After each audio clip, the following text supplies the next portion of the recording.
Ambani news ಟಿವಿಗೆ ಸ್ವಾಗತ. ಪ್ರತಿದಿನ ನ್ಯೂಸ್ ಅಪ್ಡೇಟ್ಗಾಗಿ ಸಬ್ಸ್ಕ್ರೈಬ್ ಮಾಡಿ.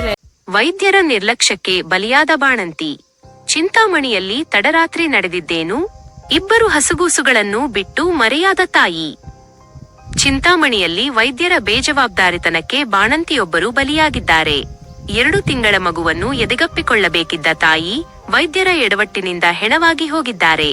ಶಸ್ತ್ರಚಿಕಿತ್ಸೆ ಮಾಡಿ ಮನೆಗೆ ಕಳಿಸಿದ ಮೇಲೆ ಕಾಣಿಸಿಕೊಂಡ ನೋವು ಆಕೆಯ ಜೀವವನ್ನೇ ಹರಣ ಮಾಡಿದೆ.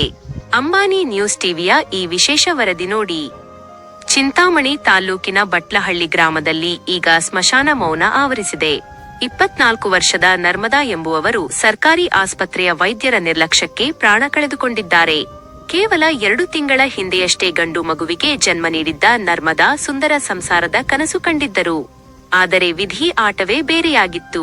ಕೆಲ ದಿನಗಳ ಹಿಂದೆ ಕುಟುಂಬ ನಿಯಂತ್ರಣ ಶಸ್ತ್ರಚಿಕಿತ್ಸೆಗೆ ಒಳಗಾಗಿದ್ದ ನರ್ಮದಾ 2 ದಿನಗಳ ಹಿಂದೆಯಷ್ಟೇ ಡಿಸ್ಚಾರ್ಜ್ ಆಗಿ ಮನೆಗೆ ಮರಳಿದ್ದರು. ಆದರೆ ಶನಿವಾರ ರಾತ್ರಿ ಶಸ್ತ್ರಚಿಕಿತ್ಸೆಯಾದ ಜಾಗದಲ್ಲಿ ವಿಪರೀತ ನೋವು ಕಾಣಿಸಿಕೊಂಡಿದೆ. ತಕ್ಷಣ ಅವರನ್ನ ಚಿಂತಾಮಣಿ ನಗರದ ಸರ್ಕಾರಿ ಮಹಿಳಾ ಮತ್ತು ಮಕ್ಕಳ ಆಸ್ಪತ್ರೆಗೆ ದಾಖಲಿಸಲಾಯಿತು. ಆದರೆ ಚಿಕಿತ್ಸೆ ಫಲಕಾರಿಯಾಗದೆ ನರ್ಮದಾ ಕೊನೆಯುಸಿರೆಳೆದಿದ್ದಾರೆ. ನರ್ಮದಾ ಸಾವಿನ ಸುದ್ದಿ ತಿಳಿಯುತ್ತಿದ್ದಂತೆ ಕುಟುಂಬಸ್ಥರ ಆಕ್ರೋಶ ಕಟ್ಟೆಯೊಡೆದಿದೆ. ಆಸ್ಪತ್ರೆ ಮುಂದೆ ಶವವನ್ನಿಟ್ಟು ತಡರಾತ್ರಿ ಇಡೀ ಹೈಡ್ರಾಮಾ ನಡೆದಿದೆ. ನಮ್ಮ ಮಗಳ ಸಾವಿಗೆ ವೈದ್ಯರ ನಿರ್ಲಕ್ಷ್ಯವೇ ಕಾರಣ ಎಂದು ಪೋಷಕರು ಕಣ್ಣೀರು ಹಾಕುತ್ತಿದ್ದಾರೆ.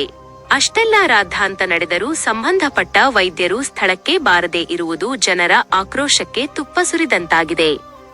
ವಿಪರ್ಯಾಸವೆಂದರೆ ಉನ್ನತ ಶಿಕ್ಷಣ ಸಚಿವ ಎಂಸಿ ಸುಧಾಕರ್ ಅವರ ತವರು ಕ್ಷೇತ್ರದಲ್ಲೇ ಇಂತಹ ದಾರುಣ ಘಟನೆ ನಡೆದಿದೆ. 2 ಹಸುಗೂಸುಗಳು ಈಗ ತಾಯಿ ಇಲ್ಲದ ಅನಾಥವಾಗಿವೆ.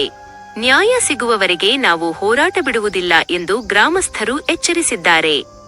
ಸರ್ಕಾರಿ ಆಸ್ಪತ್ರೆಗಳಲ್ಲಿ ಬಡವರ ಜೀವಕ್ಕೆ ಬೆಲೆಯೇ ಇಲ್ಲವೇ?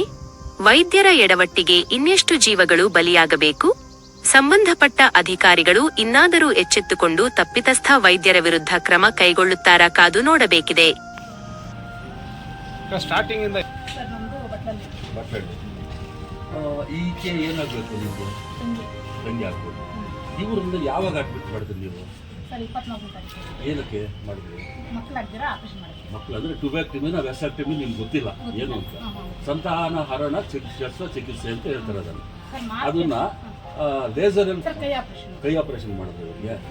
ಆ ಕೈ ಆಪರೇಷನ್ ಮಾಡಿದ್ದೆ ಯಾವಾಗ?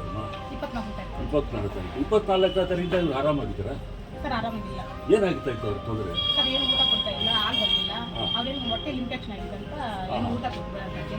ಊಟ ಕೊಡ್ತಾ ಇಲ್ಲ. ಊಟ ಕೊಡ್ಲಿಲ್ಲ ಅಂತ ಎಷ್ಟು ದಿವಸ ಆಯ್ತು ಹೇಳಿದ್ದೀವಿ? ಅವ್ರು ಎಷ್ಟು ದಿವಸದಿಂದ ಅವ್ರನ್ನ ಉಪವಾಸ ಇಟ್ಬಿಟ್ರು? ಗ್ಲೂಕೋಸ್ ಅಲ್ಲಿ ಆಗ್ತಾ ಇದ್ದೀರಾ? ಗ್ಲೂಕೋಸ್ ಇಂಜೆಕ್ಷನ್ಸ್ ಅದೇನನ್ನ ಇದ್ರು ಅವ್ರು ಕೊಡ್ತಾ ಇದ್ರು. ಅಂದ್ರೆ ನಿಮಗೆ ಇವ್ರು ಗೌರ್ಮೆಂಟ್ ಅವರು ಪ್ರೊವೈಡ್ ಏನೋ ಮಾಡ್ತಾ ಇಲ್ಲ, ಎಲ್ಲ ನೀವು ಲೋಕಲ್ ಪರ್ಚೇಸ್ ಮಾಡಿಕೊಂಡು ಆ ಅಮ್ಮನಿಗೆ ನೀವು ಹಾಕ್ತಾ ಇದ್ರು. ಅವ್ರು ಬರ್ಕೊಟ್ಟೆ ನಾವು ಆಚೆ ಕೊಡ್ತಾ ಇದ್ರು ನೋಡಿ. ಯಾಕೆಂದ್ರೆ ಹೇಳಿದ್ರೆ ಗೌರ್ಮೆಂಟ್ ಹಾಸ್ಪಿಟಲ್ ಬೇರೆ ಕಡೆ ಬರ್ಕೊಡೋದಂತೂ ಸರ್ಕಾರ ನಿಯಮ ಇದೆ, ಆಮೇಲೆ ಸರ್ಕ್ಯುಲರ್ಗಳಿದೆ. ಆ ಸರ್ಕ್ಯುಲರ್ಗಳನ್ನ ಪಕ್ಕಾ ವೈಲೇಷನ್ ಮಾಡಿದ್ದಾರೆ ಅಂತ ಹೇಳ್ಬಿಟ್ಟು ಅವ್ರ ಬಾಯಿನಲ್ಲಿ ಹೇಳ್ತಾ ಇದ್ದಾರೆ. ಆಮೇಲೆ ಇವರನ್ನ ಯಾವತ್ತು ಹೆಚ್ಚು ಕಮ್ಮಿ ಜಾಸ್ತಿ ಸೀರಿಯಸ್ ಆಯ್ತು. ಏನೋ ಸಾಯಂಕಾಲ ಸೀರಿಯಸ್ ಆಯ್ತಾ? ಏನ್ ಹೇಳ್ತಾ ಇದ್ರು ಅವ್ರಿಗೆ? ನಿಮ್ಗೆ ಏನ್ ಹೇಳಿದ್ರು? ತೆಲುಗುವನ್ನು ಚಪಾತಿ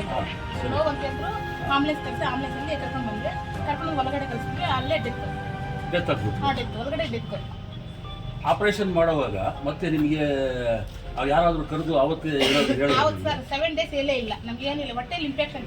ಇನ್ಫೆಕ್ಷನ್ ಅಂತ ಹೇಳಿದ್ರು. ಮತ್ತೆ ಅವರು ಕೊಟ್ಟಿರೋ ಸ್ಟ್ರಿಪ್ಸ್ ಎಲ್ಲ ಇದೆಯಲ್ಲ ನಿಮ್ಮ ಹತ್ರ? ಪ್ರಿಸ್ಕ್ರಿಪ್ಷನ್ ಎಲ್ಲಿದೆ? ಅದು ತಗೋಬೇಕು ನೀವು. ಹೋಗಿ ಯಾರಾದ್ರೂ ಕಳಿಸಿ ತಗೊಂಡು ನೀವೆಲ್ಲ ಎಲ್ಲಿ ತಗೊಳ್ತಾ ಇದ್ರಿ ಮಾತ್ರೆಗಳು? ನಾನು ಮುದ್ದೆನಲ್ಲಿ ಅಲ್ಲಲ್ಲ, ನೀವು ಈಗ ನಾನು ಇದೇ ಮೆಡಿಕಲ್ ಶಾಪಲ್ಲಿ ತಗೊಂಡ್ ಬರ್ತಾ ಇದ್ದೀರಾ? ನಿಮಗೆ ನೋಡಿದ ವೈದ್ಯಾಧಿಕಾರಿ ಯಾರು?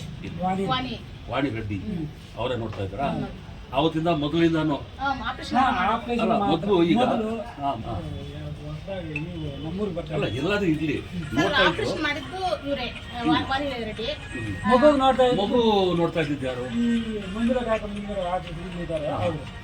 ಮೊದಲು ನೋಡ್ತಾ ಸರ್ಜನ್ ಡಾಕ್ಟ್ರು ಅವ್ರೇನ್ ಮಾಡಿದ್ರು ಸರ್? ಮತ್ತೆ ಇವರು ಅವ್ರ ಯಜಮಾನ್ರು ಏಕೆ ಊಟ ಕೊಡಲಿಲ್ಲ ಏನಾಗಿದೆ ನಾರಾಯಣ ಡಾಕ್ಟರ್ ಹೇಳಿರೋದು. ನಾರಾಯಣ ಸ್ವಾಮಿ ಡಾಕ್ಟರ್ ಏನು ಹೇಳಿದ್ರು? ಹಿಂಗೆ ಪ್ರಾಬ್ಲಮ್ ಆಗಿದೆ, ಕರಿ ಕಟ್ ಮಾಡಿದ್ದಾರೆ, ಊಟ ತಿನ್ನ ಕರಿ ಕಟ್ ಮಾಡಿದ್ದಾರೆ, ಅನ್ನನಾಳನ್ನ ಕಟ್ ಮಾಡಿದ್ದಾರೆ ಅಂತ. ಕರಳು ಅಂತ ಹೇಳಿದ್ರೆ ಅನ್ನನಾಳದ್ದು ಕರಳು, ಅನ್ನಲದ್ದು ಕಟ್ ಅದು ಮಾಡಿದ್ದಾರೆ. ಕಟ್ ಮಾಡಿಬಿಟ್ಟಿದ್ದಾರೆ. ಮತ್ತೆ ಅದನ್ನ ಅವ್ರ ಕೈಲಿ ಆಗ್ದಿರ ಅವ್ರು ಹೇಳ್ದಿರ ನಿಮ್ಗೆ ಈ ತರ ಮಾಡ್ತಾ ಇದ್ದಾರೆ. ಡಾಕ್ಟ್ರು ಕಟ್ ಮಾಡಿದ್ದಾರೆ. ನಮ್ಮನ್ನ ಕರ್ಕೊಂಡೋಗಿ ನಾನು ಪೈಪ್ ಹಾಕಿ ಜೈಂಟ್ ಹಾಕಿದೀನಿ ಅಂತ ಅವರು ಮತ್ತೆ ಅದನ್ನ ಅನ್ನನಾಳನ್ನ ಮತ್ತೆ ಜೀವನ ಮಾಡಿ ಮತ್ತೆ ಆಪರೇಷನ್ ಮಾಡಿದ್ವಿ ಅಂತ ಹೇಳ್ಬಿಟ್ಟು ಅವರು ನಾರಾಯಣ ಸ್ವಾಮಿ ಸರ್ಜರಿ ಆಗೋಗ್ಬಿಟ್ಟಿತ್ತು ಪೇಷಂಟ್. ಮಾಟ್ಲೆಲ್ಲ ಆಗ್ತಾಯಿದೆ, ಸೀರಿಯಸ್ ಆಗಿತ್ತು. 4ನೇ ತಾರೀಕು ಬಂದಿಲ್ಲ. ಆಪ್ರೇಷನ್ 6 ಗಂಟೆಗಿತ್ತು. ನಮ್ದು 2ನೇದು ಆಪ್ರೇಷನ್ ಹಾಸ್ಪಿಟಲ್. 2ನೇದಾಗಿ 4ನೇದು ಮಾಡಿರೋದು ಆಪ್ರೇಷನ್. ಆಪ್ರೇಷನ್ಗೆ ಬಂದಾಗ ದೊಡ್ಡ ಆಪ್ರೇಷನ್ ಅಂತ ಮಾಡಿರೋದು. ದೊಡ್ಡ ಆಪ್ರೇಷನ್ ಅಂತ ಮಾಡಿ ಇಲ್ಲೆಲ್ಲ ತೂಕ ಎಲ್ಲ ಇತ್ತು. ಮತ್ತು ಇದು ಏನಪ್ಪ ಅಂತ ಆಯಿತಾ. ಮತ್ತು ಮನೆಗೆ 14 ಅಷ್ಟೇ ನಾವು ಮಾತಾಡ್ಬಿಟ್ಟು ಇಲ್ಲೇ ಮಾಡ್ತಾರೆ, ಚಿಕ್ಕಬಳ್ಳಾಪುರ ಮಾಡ್ತಾರೆ. ಹಂಗೆ ನಮಗೆ ಬಾಡಿನ ಎಲ್ಲಿ ನಾವು ದಫನ್ ಮಾಡ್ಕೊಳ್ತೀವಿ. ಇಲ್ಲಿ ఇరవై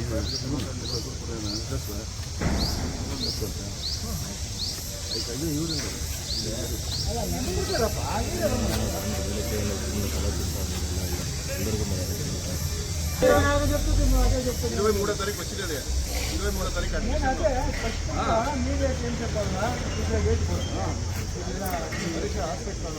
ఇట్లా వాళ్ళు డేటా పెట్టిగా చేసిరే ప్రాణ నష్టం జరిగింది, మాకు అన్యాయం జరిగింది, మాకు న్యాయం చేయండి. ఒకే మాట అంతా చెప్పాలి.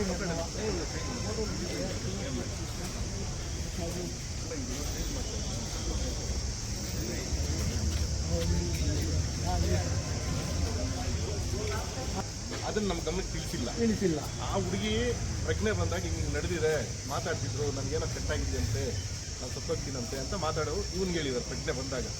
ಮತ್ತೆ ಇವನೇನು ಮಾಡ್ತಾನೆ, ಮಾವ ಎಲ್ಲಿದೆ ಬಾ ಅಂತ ನಾನು ಕರ್ಕೊಂಡು ನನಗೆ ಹೇಳ್ತಾರೆ. ನಾನು ಡಾಕ್ಟರ್ ಹತ್ರ ಮಾತಾಡ್ತೀನಿ. ಡಾಕ್ಟರ್ ನಿಜ ಹೇಳ್ತಾರೆ, ಈ ಥರ ಕಟ್ಟಾಗಿತ್ತು, ಅದೆಲ್ಲನೂ ರೆಡಿ ಮಾಡಿದ್ದಾರೆ, ರಿಪೇರಿ ಮಾಡಿದ್ದಾರೆ. ನಾನು ಡಾಕ್ಟರ್ ಸರಿ ಹೆಂಗೆ ಸರಿ ಅಂತ ಏನು ಪ್ರಾಬ್ಲಮ್ ಇಲ್ಲ ಅಂತ ಹೇಳ್ಬಿಟ್ಟು ಸುಮಾರು 16 ದಿನದಿಂದ ಹಾಸ್ಪಿಟಲ್ನ ಇಟ್ಕೊಂಡಿದ್ವಿ. ಮೊನ್ನೆ ಬಂದಿದ್ದು ಕೇಳಿದಾಗ ಏನಾಯಿತು, ಸಂತೋಷ್ ಸರ್ ನಮ್ಮ ಫೋಟೋಗಳೆಲ್ಲ ತೋರಿಸ್ಬಿಟ್ಟಿದ್ದು, ನೋಡಿ ಎಲ್ಲ ವಾಸ ಆಗಿಬಿಟ್ಟಿದೆ, ಇದು ಸ್ವಲ್ಪ ಇದೆ, ಇದು ನೀವು ಡಿಸ್ಚಾರ್ಜ್ ಮಾಡಿ, ದಿನಕ್ಕೆ 4 ಸತಿ ಹೇಳೋರು ಡಿಸ್ಚಾರ್ಜ್ ಮಾಡಿ ಅಂತ ವಾಣಿ ಮೇಡಮ್. ಯಾಕಂದರೆ ಅವ್ರಿಗೆ ಗೊತ್ತಿತ್ತಲ್ಲ.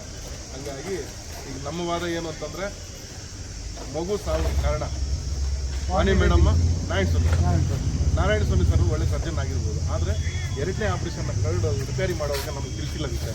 ಹಾಗಾಗಿ ಅವರು ಮತ್ತು ಅವ್ರ ಸಿಬ್ಬಂದಿ ಏನಿದೆ ಅವ್ರನ್ನೆಲ್ಲ ಅವ್ರ ಮೇಲೆ ಎಲ್ಲನೂ ಕಾನೂನುಬದ್ಧವಾಗಿ ಕ್ರಮ ಆಚರಿಸ್ಬೇಕು ಅಷ್ಟೇ. ನಮ್ಮ దీనికన్నా వాళ్ళని బచ్చిగా చూస్తారు. ఈ కోతి ముందు కూబెట్టి దీనికి ఆడతాయి. లేదా నువ్వు రాసిచ్చాయి కదా, ఇక ఇట్లా అయిపోయింది ప్రాబ్లం, నువ్వు ఎట్టని వేరే చేపించుకో, లేదా చూపించుకున్నాం కదా. లేదు మేము అన్నీ బాగా చేసేసినాము, మేము నీట్గా చేసేసినాము, చేసేసినాం నారాయణ డాక్టర్ పక్క వీళ్ళంతా స్కానింగ్ చూపిస్తా స్కానింగ్ రాసేది ఒప్పుకోదు. కరెక్ట్గా 7 దినాలు అయింది మామ భోజనం.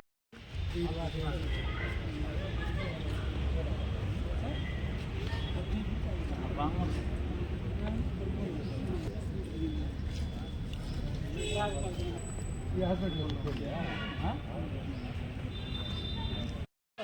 దేవుతా దీనికన్నా వాళ్ళని బచ్చిగా చూస్తారు. ఈ కోతి ముందు కూబెట్టి దీనికి ఆడతాయి.